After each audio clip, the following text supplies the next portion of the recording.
Hey there guys and gals, and welcome to another video. So today we'll be talking about my last participation in a Yu-Gi-Oh tournament at my locals. Keep in mind this is before the pandemic, so this is around Master Rule 4 or Master Rule 5, I forgot. This was during the time where Link Monster their arrows actually matter. So let's get right into the story, shall we? So first off, here is a card that actually got me to make this video. This card is known as a Red Ice Dog Dragoon. So it's basically a fusion consisting of Red Ice, Black Dragon, and Dark Magician. And funny thing is, it says here are the following effects. It uses Dark Magician and Red Ice Black Dragon as materials, or a Dragon effect monster. Basically, it cannot be destroyed by card effects. That's one point. Neither player can target the card with card effects. Cannot be targeted. Fine. During the main phase, destroy your monster or monsters your opponent controls, and if you do, inflict damage to their life points equal to the monster's original attack. You can use the effect a number of times equal to the number of normal monsters you use as fusion materials. That's another thing. And the quick effect, you can discard a card, negate an activation once per turn. If you do, destroy that card and gain 1,000 attack points. Okay, so I'm sure you're wondering, what does Red Ice Dog Dragoon have with my last local tournament participation? Well, it does a lot, to be honest. And here's why. So this is the first round of the Yu-Gi-Oh! Locals tournament, and I have been dueling quite a few number of other players using Goki, using Orcus and Altergeist, as well as Invoker based decks. So I kind of know my stuff around local tournaments and how to counter certain decks, right? I'm using a Cyber Dragon deck as well during this tournament. So as as I was getting to the second match, I was doing this guy. Let's call him Isaac. Okay. So Isaac uses an Orcus deck, but funny enough, he had Red Ice Dog Dragoon in his extra deck along with Vertic Anaconda. So after summoning Vertic Anaconda, as well as using its effect to get out Red Eye's Dark Dragoon, that's basically his second turn. And on my field, I had Cyber Dragon, as well as Chimera Attack Rampage Dragon, which is fine and all. But here's the thing. I had a set card, and that set card itself was called Super Polymerization, or Super Poly for short. So the effect reads as follows. Discard a card, fusion summon a fusion monster from your extra deck using monsters from either side of the field as materials. Cards and effects cannot be activated in response to this card's activation. Simple, right? Okay, so with this set card, I was planning to use to fusion out Starving Venom Dragon, because Vertic Anaconda and Red Ice Dog Dragoon are dark attributes, right? So as I activated this card, you know what happened? This guy, he says, "Oh, sorry, bro, but you can't actually use Super Poly because Dread Eyes Dog Dragon can't be targeted, so you can't use it on my monsters." So upon hearing that, I'm like, "What? Huh? What are you trying to say? You can't? I try to say that I can't use Super Polymerization." But first of all, here's the thing. Super Polymerization itself does not target. Alright? That's one thing you need to keep in mind. It does not target. So this chump has been trying to say Super Poly can't target because your dragoon is unaffected by card effects.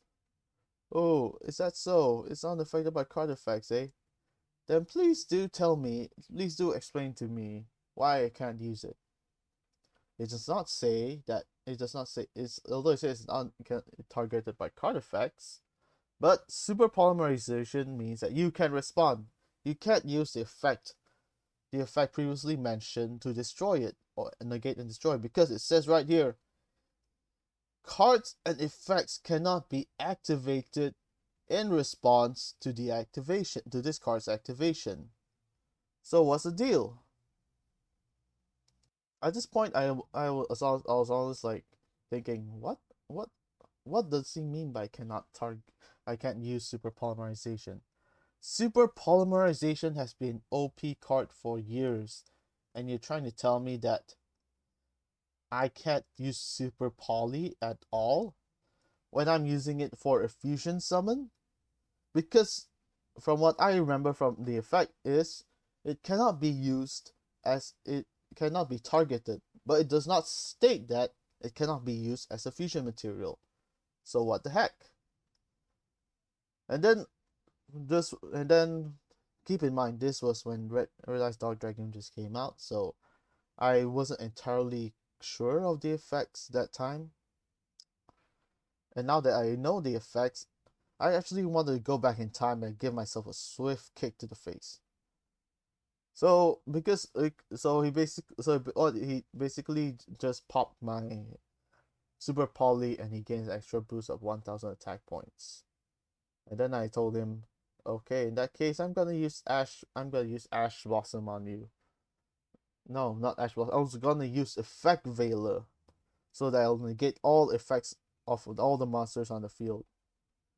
And you know what else he said? Oh, you can't do that. First of all, Effect Veiler doesn't target. It negates all the monsters on the field who lose their effects. So what's the deal? What's the deal there, mate?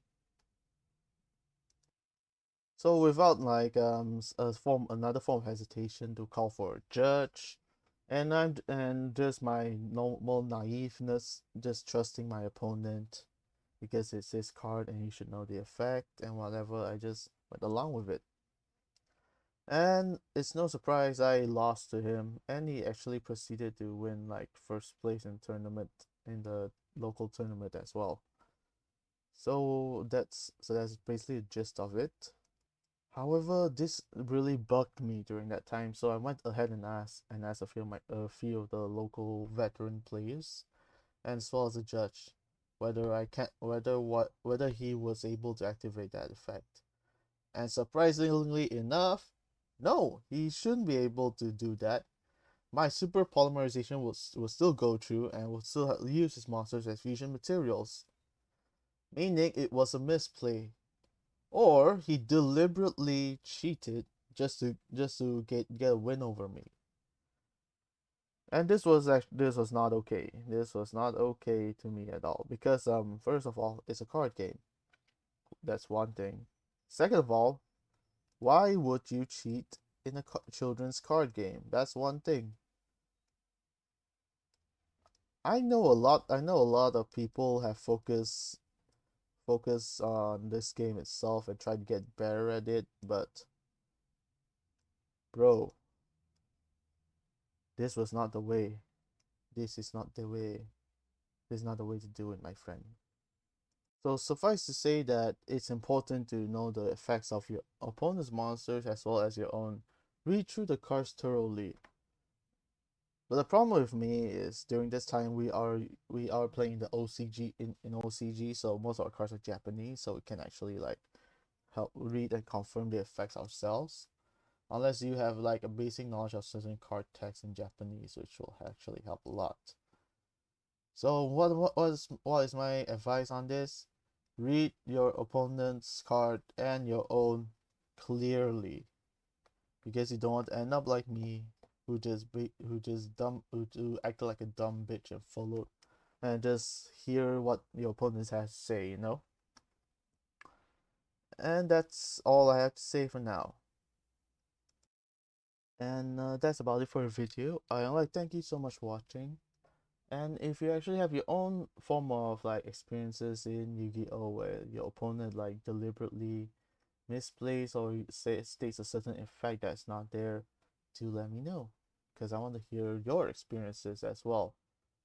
You can hit me up on Twitter at k0yt, as you see on the screen above you, as well as the importance of knowing the certain combos and card effects, and also the importance of calling a judge to get